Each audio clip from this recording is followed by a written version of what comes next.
The year was 2016. It was a cold December night, and the Geek Critique had asked me what I thought about Metroid Fusion.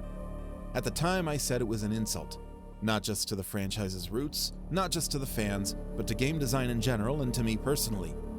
Oh boy, was I wrong. Hi, my name is Kovar, and in this 14-hour video essay, I'm going to explain exactly how wrong I was.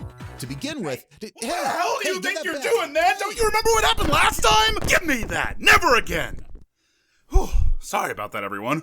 Anyway, this was the game that inspired the first video I ever had that broke 1 million views, and thank you to everyone who's watched it. Kovar was right about one thing. Metroid Fusion is an insult to the franchise's roots. But that's not a bad thing. My original video was called The Corruption of a Masterpiece, and maybe some people who didn't watch it assumed I meant that as a criticism. While I've since learned that for better or worse, negativity is real good at baiting clicks, that's not at all what I was trying to do back then.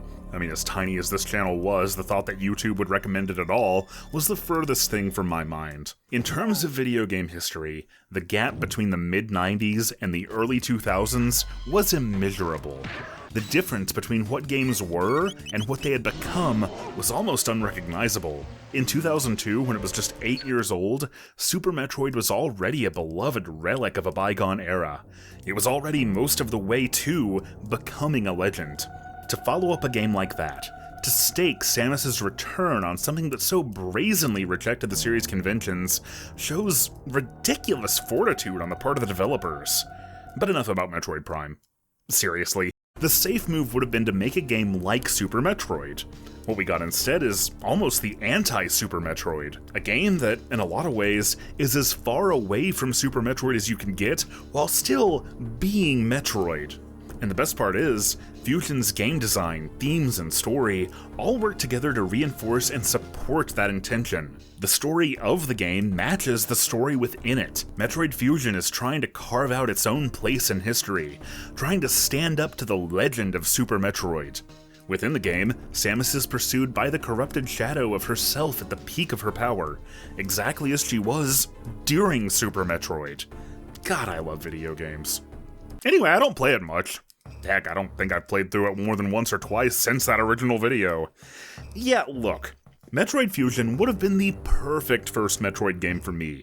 One of my biggest, I don't know if you'd call it a weakness, but one of my biggest weaknesses as a gamer has traditionally been a lack of patience. It's easy for me to miss obvious visual indicators that are blatant for other people, and it doesn't take a whole lot for me to get bored and frustrated if I don't have a blatantly clear view of where to go and what to do. If I was presented with this image, I worry that I'd wander around for several minutes, wondering where the heck this ladder was. On the flip side, slamming headlong and headfirst into skill ceilings over and over and over and over again until I finally break through does not frustrate me. No, that's one of the biggest reasons I love video games so much. The game is fun. The game is a battle. If there's no battle, where's the fun? So, a Metroid game with extremely explicit, straightforward progression that never makes the way forward too esoteric, coupled with a steep difficulty curve that punishes you hard for every misstep, would have been exactly what I needed to get into the series. If I'd played it in 2002. And hey, it was still right up my alley in 2016. Actually, I don't think I admitted this at the time, but right before I decided to make a video series on Metroid games, I played through Fusion on the 3DS Virtual Console. This was, in fact, the second Metroid game I ever finished, 9 years after Super. I liked it so much and felt like I had so much to say about it, I decided I wanted to check out the rest of the series, and that I needed to share that experience. And the rest is history. There might not have been a TGC Metroid season, and at this point there might not be a TGC at all, if I hadn't liked Fusion so much. Coming back to it now, though, I think there are two issues. The first is that, well, I'm not quite as impatient as I used to be. I still like Twitch action games the best, don't get me wrong, but I'm at least marginally more well-rounded now. But a big reason I improved so much in that regard was kinda because of Metroid. I know this series, I know how it operates, I know what to look for, I know how to take my time and think through where I need to go. With that skill set, playing through Fusion is still a very good time, but it's not quite as compelling as it used to be. It's noticeably, obviously, only scratching one particular part of that itch, if that makes sense. And because I've played and replayed the entire rest of the series now, Fusion's challenges don't have the same kind of pressure they used to either. Well, except for that space-jumping spider boss, that still got me. Screw you, man. I've said it before, I'll say it again, the only good spider is the one that wears sneakers. I want to give a shout out and thank you to Destroyer of Aglets, who posted on my subreddit years ago about a hack they made to essentially bypass the dialogue sequences, making for a smoother replay with fewer interruptions. That's actually what I played for this episode. You still have to hit the navigation rooms, but all they really do now is navigation. Except for one near the very end.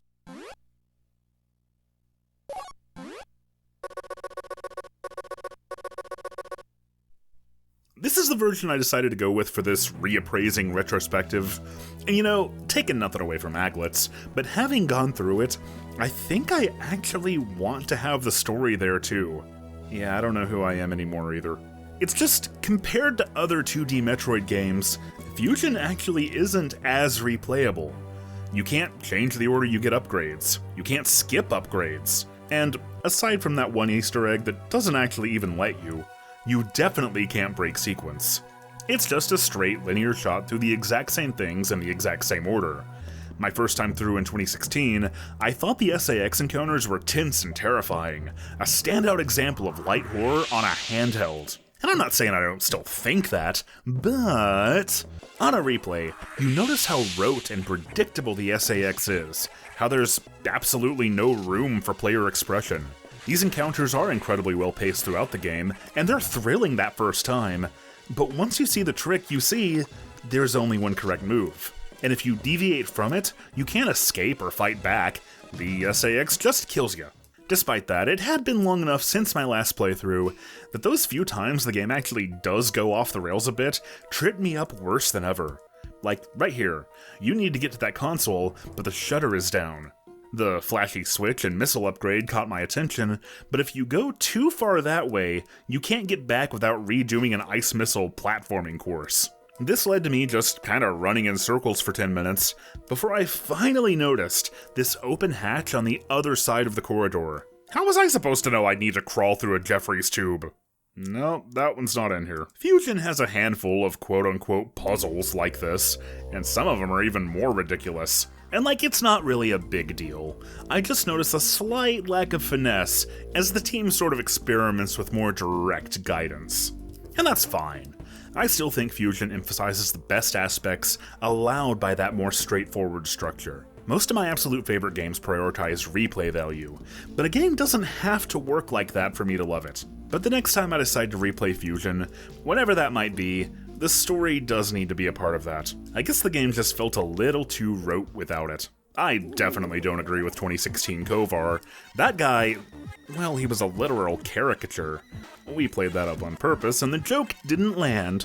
And I'll formally apologize to both you for making you endure it, and Kovar for putting him through the scrutiny. Although my regret didn't stop me from making the exact same joke in my Fusion notes every last time I got an upgrade. Speaking of, get your "You Wouldn't Download a Missile" t-shirt today at the link in the description. But I see the sentiment this exaggerated version of my sidekick was getting at now. I see the full spectrum of the appeal of Metroid, and even though it still plays to my preferences with impunity, Fusion is admittedly a weaker game to me now for how much my perspective has grown. I still enjoy it.